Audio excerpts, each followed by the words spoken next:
আপনারা যারা Facebook use করেন খুব সাবধানে এবং সতর্কতার সাথে ফেসবুক ইউজ করবেন।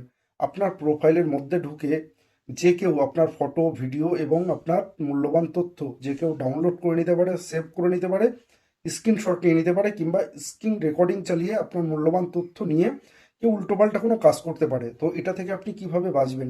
একটা ছোট্ট সেটিং করে নিন। আপনার ফটো, ভিডিও এবং আপনার মূল্যবান তথ্য কেউ স্ক্রিনশট কিংবা কোনো ডাউনলোড কিংবা কোনো স্ক্রিন রেকর্ডিং চালিয়ে কেউ আপনার কোনো তথ্য নিতে পারবে না। একটা ছোট্ট সেটিং করে নিন। কিভাবে করবেন ভিডিওটা পুরো দেখুন। কিভাবে সেটিংটা করবেন দেখে নিন। আপনার যে প্রোফাইল ফটো আছে, প্রোফাইল ফটোর উপর ক্লিক করবেন। ক্লিক করার পরে আবার প্রোফাইল ফটোর উপরে ক্লিক করবেন। এখানে দেখুন একটা অপশন আছে, turn on profile picture guard. এখানে ক্লিক করবেন। করার পরে দেখবেন এখানে নেক্সট অপশন এসছে, নেক্সট ক্লিক করবেন। করার পরে এখানে আপনি সেভ করে দেবেন। দেখুন এখানে একটা গার্ড চলে এসছে, কেউ আপনার প্রোফাইল পিকচারকে কোনো কপি করতে পারবে না এবং স্ক্রিনশট নিতে পারবে না, ডাউনলোড করতে পারবে না। আপনি আজকেই আপনার প্রোফাইলে গার্ড লাগিয়ে নিন। ভিডিওটা ভালো লাগলে অবশ্যই শেয়ার করে দেবেন।